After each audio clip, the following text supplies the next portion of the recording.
Qu'est-ce qui, dans sa jeunesse, détermine un homme à devenir un tyran ? Est-il possible de déceler la perversité derrière les boucles blondes et les joues rebondies ? De l'enfance fantasmée à la dynastie totalitaire, plongée dans l'histoire intime des plus grands dictateurs du XXe siècle. Vous écoutez Anatomie d'un dictateur, à la source de la tyrannie, première partie. Dans tous les régimes totalitaires, autant que la peur et la violence, le mensonge est nécessaire pour que perdure le système. Se construisent alors des légendes autour de l'enfance du dictateur. La propagande du régime invente et crée un mythe auquel tous doivent croire. La propagande nord-coréenne laisse à penser que le dictateur est une sorte de héros de légende enfantine. Pascal Daillé-Burgeon, chargé de mission au CNRS et ancien diplomate en Corée. Je crois que toutes les dictatures génèrent systématiquement une propagande, je dirais, de masse plutôt infantilisée.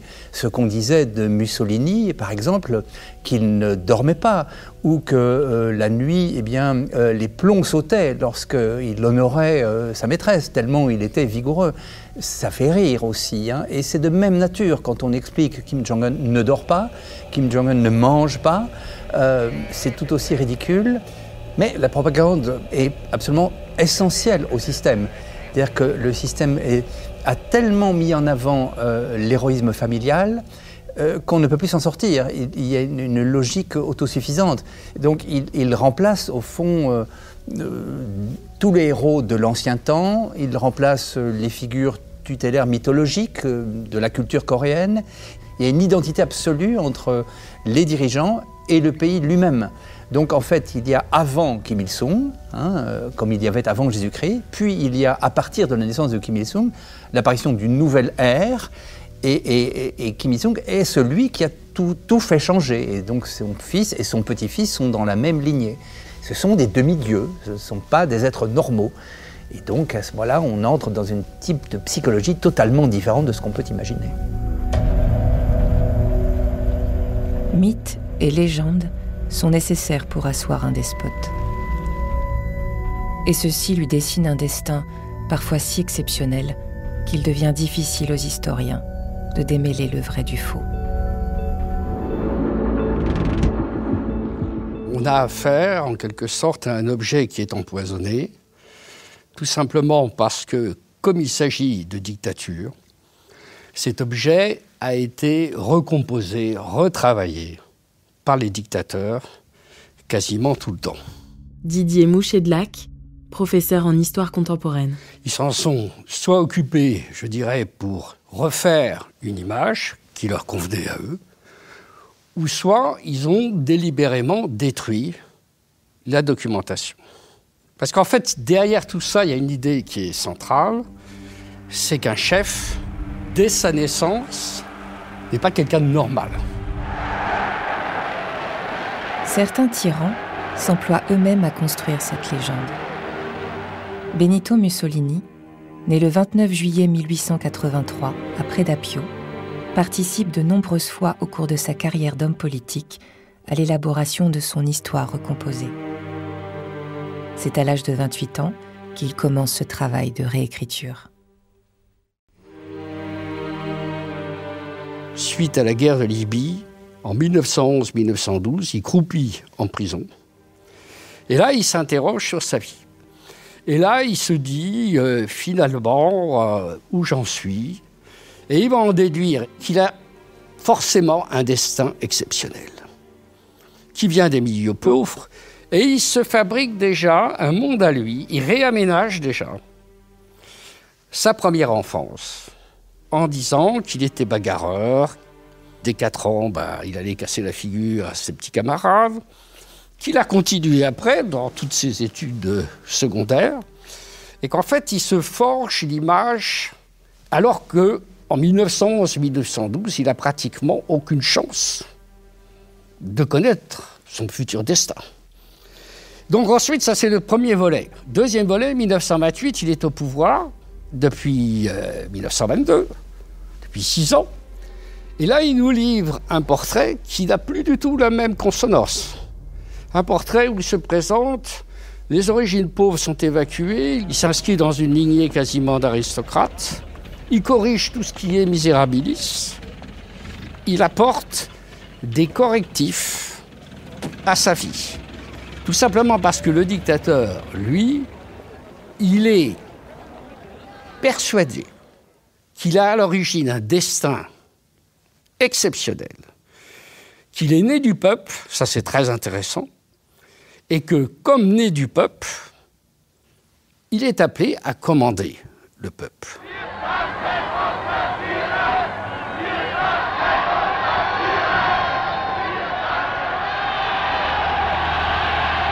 L'allié allemand du dictateur italien, Adolf Hitler, procède de la même manière dans le récit de son enfance.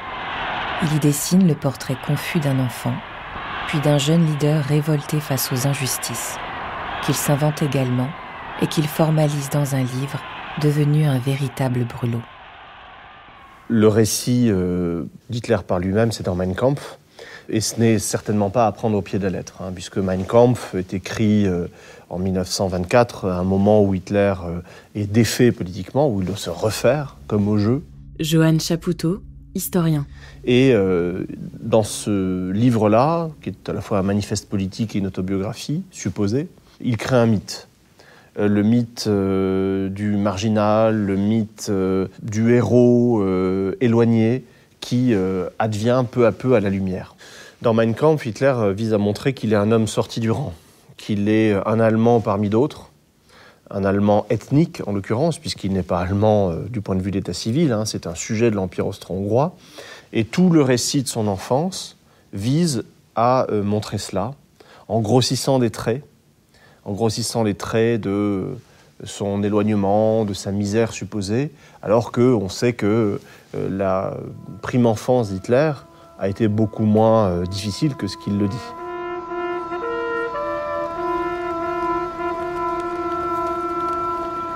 En Chine, un autre dictateur tente lui aussi de revisiter sa jeunesse par l'écrit. C'est pendant la Longue Marche, périple de plus d'1 an, mené par l'armée populaire de libération, que Mao Zedong s'affirme comme chef des communistes chinois.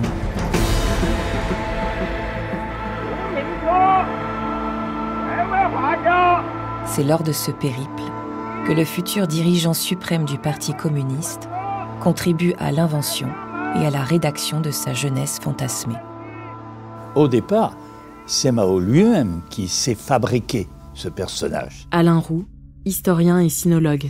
Il faut rappeler qu'en 1936, après la Longue Marche, alors qu'il était perdu au bout du monde, au bout de la Chine, dans un endroit impossible, aux confins du désert du Gobi, avec les vents de sable et tout ce dont on parle en ce moment, c'est ce monde très dur, minéral, sinistre. Il était perdu, là, il avait survécu à la Longue Marche, mais il lui restait une poignée d'hommes. Mao, par une série d'initiatives, s'est fait interviewer par un journaliste américain, Edgar Snow, et là, il a présenté l'histoire de sa vie déjà transformée en épopée par lui-même.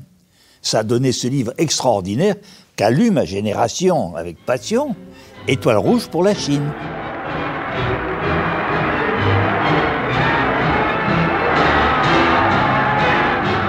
Dans la patrie de Joseph Staline, la nouvelle URSS, la mise en scène de l'histoire de l'homme fort du régime est poussée à son paroxysme. Sa légende l'a souvent représenté comme un enfant fort et bagarreur, et un chef de bande craint de tous. La réalité est tout autre. Né en 1878, dans un milieu très modeste, il est un enfant chétif qui échappe à de nombreuses reprises à la maladie, voire à la mort. Gravement blessé dans son enfance par une charrette, son bras gauche restera paralysé à vie.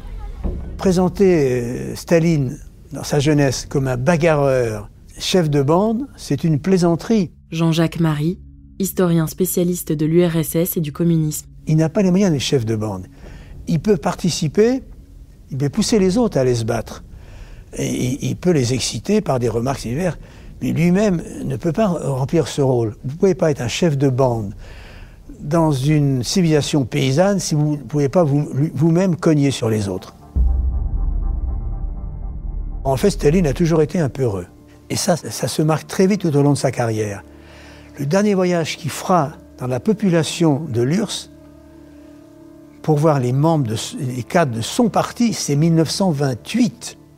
Dès 1931, il fait voter par le bureau politique une décision lui interdisant de sortir, même accompagné de garde du corps, à pied dans Moscou.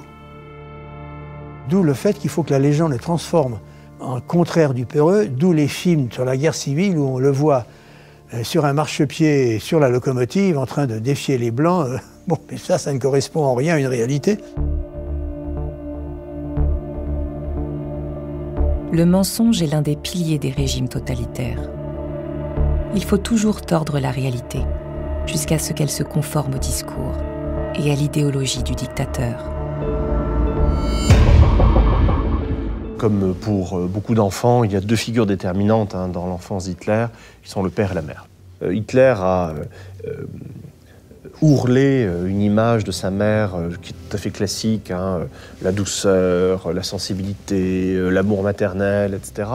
Ce que, sans doute, elle a évidemment incarné à ses yeux, puisqu'elle aimait beaucoup son fils Adolphe. Mais on sait que, par ailleurs, c'était une gestionnaire de ménage tout à fait efficace, pas du tout effacée et très, très présente. Donc, c'était pas du tout la petite chose effacée et victime que son fils a pu dépeindre dans Mein Kampf et par la suite. Mais il est vrai que, par contraste avec un père violent, grossier, brutal, épais, un père qui d'ailleurs n'aimait pas son fils, très clairement, la mère a incarné un pôle de douceur, d'accueil et de sécurité affective qu'Hitler, au fond, ne rencontrera plus jamais dans sa vie.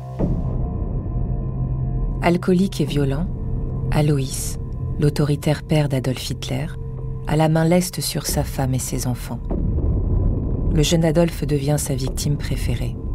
Il est battu violemment, parfois jusqu'au sang. C'est un fonctionnaire des douanes, très fier de son uniforme, de ses bacchantes, de ses moustaches, qui décalquent quasiment l'empereur François-Joseph. Il hait cordialement son père, à qui il ressemble pourtant, dans sa violence, dans son orgueil, dans son hubris, dans sa satisfaction de soi. Et par ailleurs, il déteste cette monarchie austro-hongroise qui signe à ses yeux un échec historique. Puisqu'en 1871, il y a eu une unification qui a créé l'Empire, le Reich, mais une unification qui est incomplète, puisque demeurent hors des frontières du Reich toutes les populations germaniques d'Autriche-Hongrie. Et ça, c'est un échec terrible pour Hitler et pour les pan-germanistes. Et tout ça se confond chez Hitler, le père et l'Empire, dans une détestation identique. L'histoire est tout autre pour un autre enfant devenu dictateur, Benito Mussolini. Son père, Alessandro, est à la fois son bourreau et son mentor. Le père, il est forgeron, puis il va tenir un cabaret, il boit. On ne peut pas dire non plus que Mussolini s'est plaint d'avoir reçu des coups de son père. C'est plutôt l'idée du modèle qui revient. Alessandro, c'est le modèle plutôt sous l'angle de l'action politique socialiste, modèle aussi sur le plan de la virilité. Et c'est ça qui va fonctionner dans la tête de Mussolini. Ce qui est beaucoup plus intéressant, c'est la mère, Rosa Maltoni, qui, elle, incarne la douceur. Elle est institutrice, elle est d'un milieu social plus élevé. Et donc, elle va donner à Mussolini un éveil intellectuel certain. Mais je crois qu'il faut quand même se poser la question des analyses psychiatriques et d'ordre psychanalytique qui ont été menées à l'époque. L'inventeur de la psychologie individuelle, qui est Alfred Adler, pose la question centrale à travers le cas Mussolini. De savoir, au fond, pourquoi on devient dictateur. Et là, il met en évidence quelque chose qui est un des thèmes centraux de la pensée de Adler, c'est le complexe d'infériorité. Complexe d'infériorité qu'il va nourrir, lui, en disant il y a deux pôles dans la famille En fait, Alessandro représente le pôle de la rébellion, incarné par le socialiste, le bakuninien, l'anard, qui était Alessandro Mussolini. Et la mère, Rosa Maltoni, représente la femme protectrice. La femme protectrice qui, dans la pensée de Adler, a des vertus, en revanche, qui conduisent plutôt à des pratiques d'intériorisation du complexe. Donc c'est quelque chose, vous voyez, qui fait que, dans le cas de Mussolini, on a cette idée que Mussolini est le fruit d'un complexe d'infériorité qui le conduit à avoir dans la vie publique un comportement de supériorité. Il sublime en quelque sorte sa faiblesse intérieure. C'est dans le Yunnan, une province montagneuse du sud de la Chine, qu'est né en 1893 le leader Mao Zedong. Il deviendra le dirigeant sans partage du Parti communiste chinois de 1949 à sa mort en 1976. Il est d'une famille de paysans enrichis, on dirait maintenant de paysans riches. Et quand il est né, sa mère avait 27 ans, elle commençait à être inquiète de savoir si elle pourrait avoir une descendance mâle, un devoir absolu en Chine. Et il a été accueilli comme un peu le salut. Ça le mettait dans un statut un peu privilégié. Et là, son père le prend en main. Son père a l'intention de le faire travailler très vite. C'est un paysan rude. Il a le sens de l'autorité, il a été militaire. Et ce père rude, pas aimant du tout, grand, costaud, le frappant facilement. Il dira lui-même d'ailleurs à Snow, quand je parle de cette interview, en chinois, je haïssais mon père, renta. C'est extrêmement dur dans cette société confucéenne où un des devoirs des enfants, c'est ce qu'on appelle xiao, le devoir, la piété filiale. C'est une vertu cardinale en Chine. Il dit qu'il haïssait son père et il aimait sa mère. C'est le type caractérisé. En 1937, en Irak, au cœur de la région désertique de Tikrit, naît l'un des dictateurs les plus emblématiques de l'histoire du Proche-Orient, Saddam Hussein. Ce despote, lui aussi, connaît la pauvreté et la violence d'une figure paternelle. L'Irak en 1937 est un pays pauvre et Al-Aouja, le village où est né Saddam Hussein, est un village où il manque de tout pratiquement. Il n'y a pas d'eau, pas d'électricité, il n'y a pas d'école. Saddam Hussein n'ira pas à l'école. Georges Malbruno, journaliste au Figaro et spécialiste du Moyen-Orient. Et les gens vivent de l'élevage de quelques moutons, du braconnage aussi sur le Tigre, et donc ils font de la rapine sur cette voie commerciale entre Bagdad et Mossoul.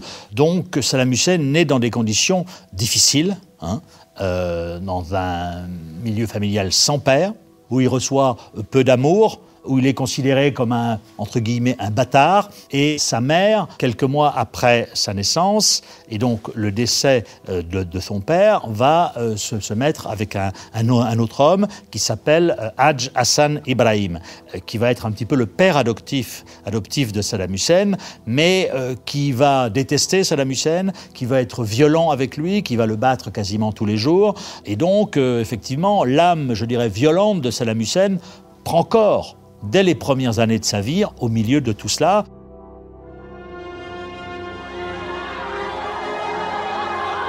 En 2011, alors que se déroulent les obsèques hors normes de Kim Jong-il, le dirigeant suprême de la Corée du Nord, un jeune homme fait son apparition aux yeux du monde, son fils, Kim Jong-un. Un nouveau leader dont la route n'était pourtant pas tracée.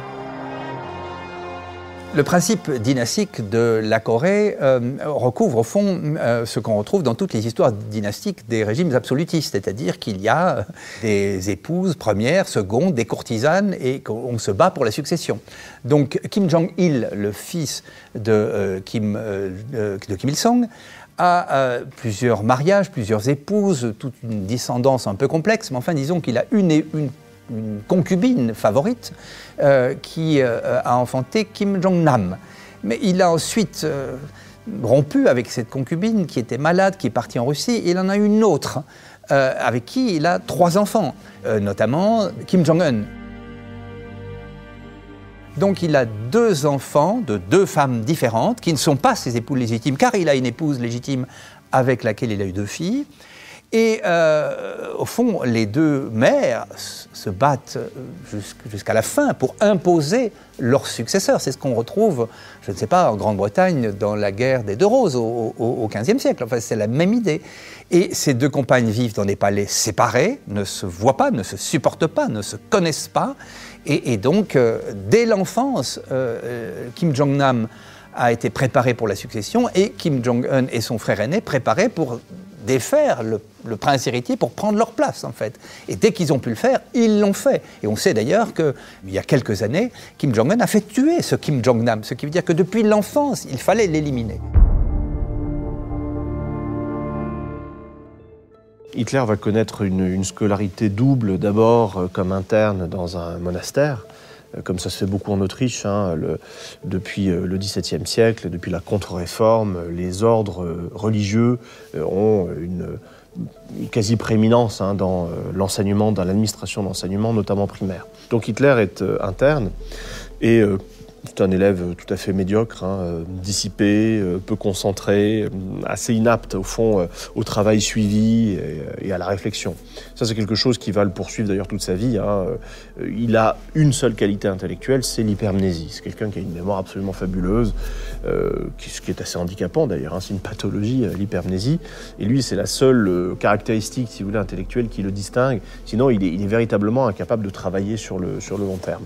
Et ça apparaît dès l'école primaire, de telle sorte que à la sortie de l'école primaire, il est versé dans ce qu'on appelle une Realschule, c'est-à-dire un collège d'enseignement professionnel, technique, dans lequel on ne fait pas de latin ni de grec, très peu d'histoire, très peu de lettres, et où on n'est pas du tout formé au baccalauréat ni à l'université.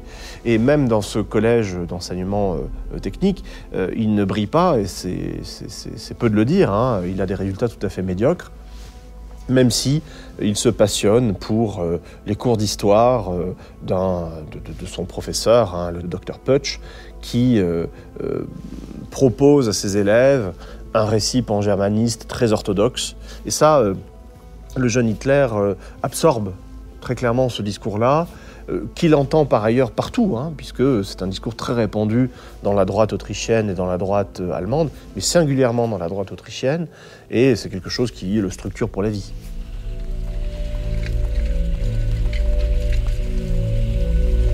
Plus à l'est, en Russie, le jeune Joseph Staline connaît à son tour les affres d'un père alcoolique qui dilapide le peu de ses revenus. Il vit dans une grande pauvreté, la famille s'abritant dans des maisons précaires, sans eau ni électricité. Sa mère, Ekaterina, particulièrement croyante, décide d'envoyer son fils au séminaire afin de lui éviter cette existence indigente. C'est décidé. Joseph sera prêtre. Il entre au séminaire et il travaille bien. Et il travaille vraiment bien, c'est-à-dire qu'il se défonce. Mais l'atmosphère du grand séminaire est très pesante. Le grand séminaire est tenu par des moines qui sont à la fois obscurantistes, brutaux et crasseux. Il règne une atmosphère d'inquisition permanente, c'est-à-dire que les moines fouillent dans les affaires des élèves, les moines cherchent de savoir ce que tel ou tel élève a fait ou a dit. C'est à ce moment-là qu'il lit un roman géorgien qui s'appelle Le Parricide, dont le héros est un révolté. Ce héros s'appelle Koba. Et ce roman lui plaît beaucoup, et il prend à ce moment-là le pseudonyme de Koba. Non pas pour avoir une activité politique, mais parce que ça lui plaît d'incarner un paysage de révolté. Et le séminaire, c'est l'image d'en haut, c'est l'image de l'État. D'abord parce que l'Église est un instrument de l'État, à tel point d'ailleurs qu'elle est dirigée par un organisme dont les membres sont désignés par l'État. Donc se révolter contre l'Église, c'est se révolter contre l'État. Et dès lors, il travaille de moins en moins bien et ses notes baissent. Alors ça va poser un problème, car à la fin de la 5e année du séminaire, il ne se présente pas à l'examen terminal. Or, il faut 6 ans pour accéder à la prêtrise. Comme il ne se présente pas à l'examen terminal, il est évidemment chassé du séminaire. Je pense que c'est ces années du séminaire qui sont décisives, parce qu'il y entre comme un bon fils à sa maman, et il en sort un révolté.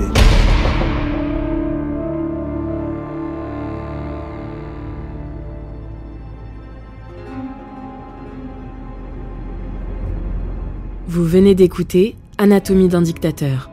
Si vous avez aimé ce podcast, vous pouvez vous abonner sur votre plateforme de podcast préférée et suivre Initial Studio sur les réseaux sociaux. À la source de la tyrannie est un podcast coproduit par Initial Studio, Théorème et Les Films d'un jour, adapté du documentaire audiovisuel éponyme, coproduit par Théorème et Les Films d'un jour, écrit par Nicolas Cuvelier-Mella et réalisé par François Chaillet. Production exécutive du podcast, Initial Studio. Production éditoriale, Sarah Koskiewicz et Marie Agassan. Montage, Camille Legras. Avec la voix d'Alix Martineau.